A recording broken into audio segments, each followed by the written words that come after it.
This video is requested by Vern Sith.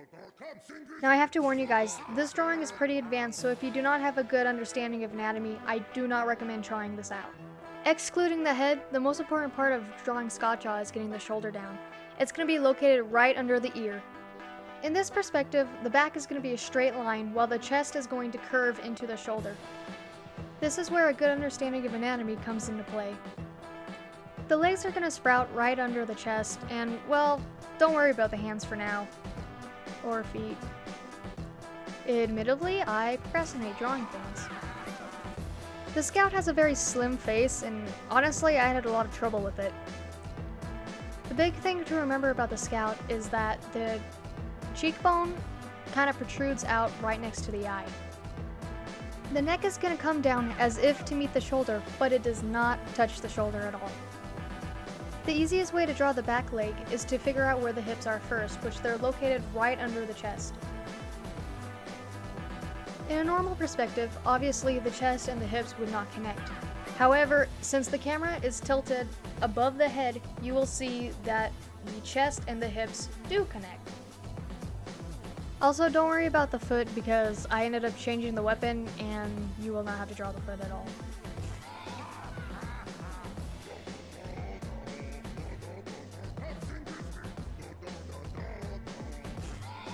When drawing hands, the best way is to get the pointer finger knuckle down first.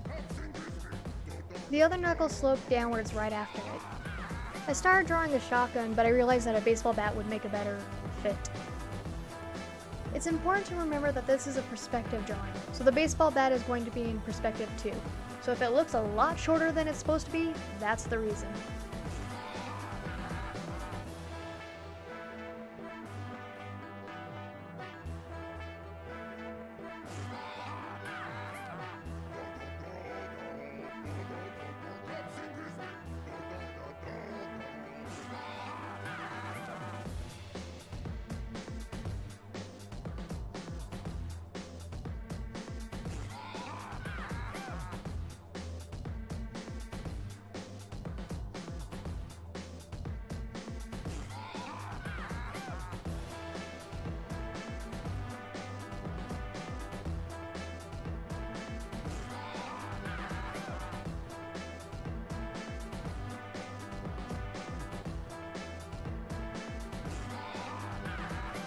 If you're planning to color, do not make your ink lines too dark.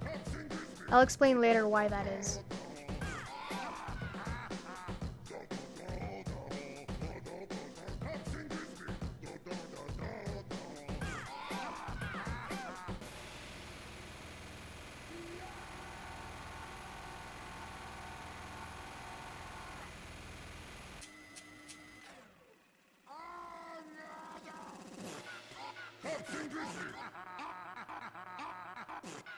Don't ink the foot yet, I sort of screwed that up, but you'll see what I did in a second.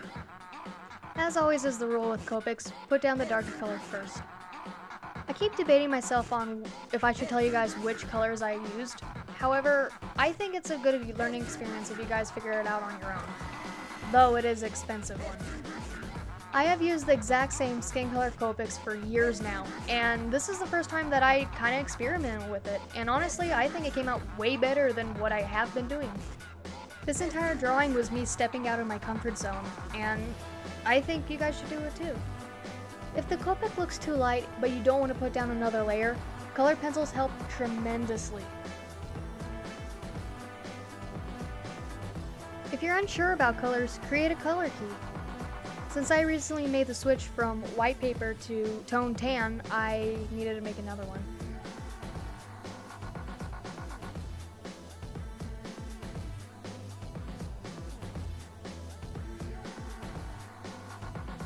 For years, I've had problems figuring out how to do clothes with Copics, and I figured it out.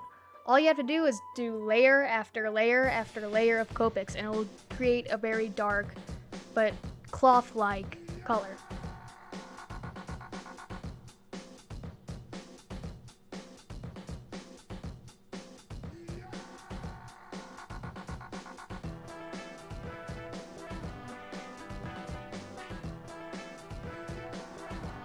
Now, Copics are interesting to say the least. They don't mix like paints or color pencils, so it was kind of difficult to draw his pants because I saw brown and gray, so I had to pick a light brown that would show through a darker gray, if you catch my drift. It was also difficult to make them look like golf pants and not yoga pants.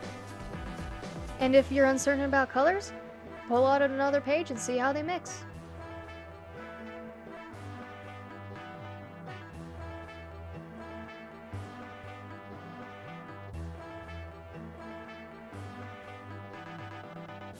After you're finished coloring, it is a good idea to strengthen your lines with the pen.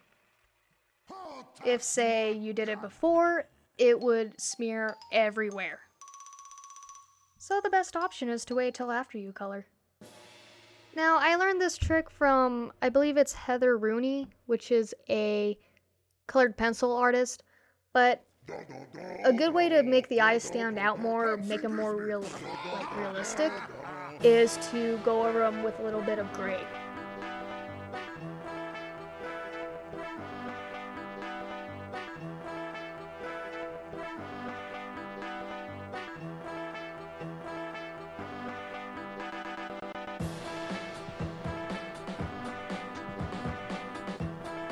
I erased the ghost to barely visible lines because I didn't want to ink it because I felt like that would stand out way too much to be ghosts.